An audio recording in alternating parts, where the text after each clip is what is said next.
Perbedaan titik nol di IKN Nusantara, Kalimantan Timur, Kaltim, dan Sabang, Aceh ini perlu dipahami agar tak keliru memaknai. Untuk titik nol di Sabang, Aceh adalah titik 0 km Indonesia yang berbeda fungsinya dengan titik nol di IKN Nusantara. Di IKN Nusantara, titik nol berfungsi sebagai acuan posisi untuk informasi geospasial, bukan 0 km seperti halnya Sabang. Sabtu, tanggal 4 Januari tahun 2023, Ketua Satgas Pelaksanaan Pembangunan Infrastruktur IKN Danis H. Sumadilaga dalam unggahan video akun Instagram resmi Kementerian PUPR menjelaskan arti dan fungsi titik nol IKN Nusantara Kaltim. Sebagai informasi, seperti dilansir tribunkaltim.co dari kompas.com, keberadaan titik 0 km di Sabang juga menjadi destinasi wisata bagi wisatawan domestik maupun mancanegara. Di Sabang ini terdapat Tugu 0 km atau biasa disebut Monumen Kilometer 0 merupakan sebuah penanda geografis dan ujung terjauh bagian barat di Indonesia. Di lokasi yang juga disebut KM0 Aceh ini, papan nama tulisan Kilometer 0 Indonesia sebagai tempat berfoto yang populer bagi wisatawan yang berkunjung. Lokasi tugu ini terletak di areal hutan wisata Sabang, tepatnya di Desa Iboy, Ujong Bau, Kecamatan Sukakarya, sekitar 29 km di sebelah barat kota Sabang.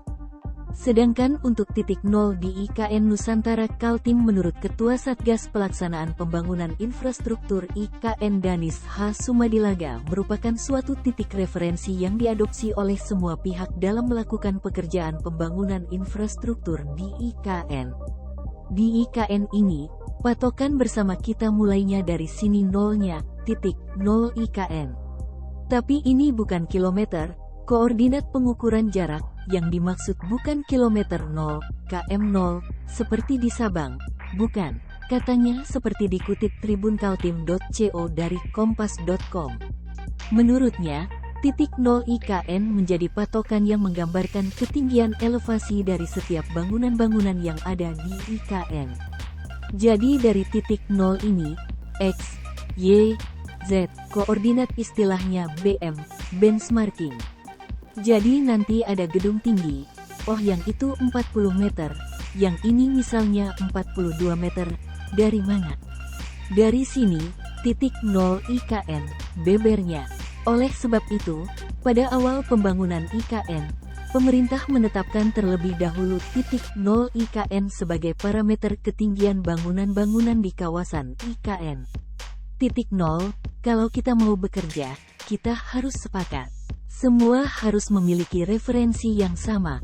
Makanya ini, titik nol IKN, yang pertama kali kita buat, pungkas Danis.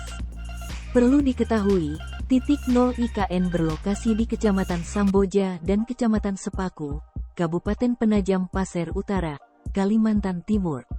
Sementara secara geografis keseluruhan, IKN terletak di 117 derajat 0 BT dan 0 derajat 38 LS di bagian utara, 117 derajat 11 BT dan 1 derajat 15 LS di bagian selatan, 116 derajat 31 BT dan 0 derajat 59 LS di bagian barat, dan 117 derajat 18 BT dan 1 derajat 6 LS di bagian timur.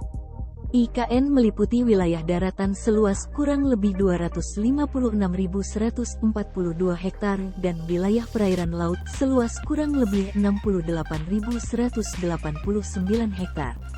Dari wilayah daratan tersebut, kawasan pusat IKN adalah seluas 56.180 hektar dan kawasan pengembangan IKN seluas 199.962 hektar.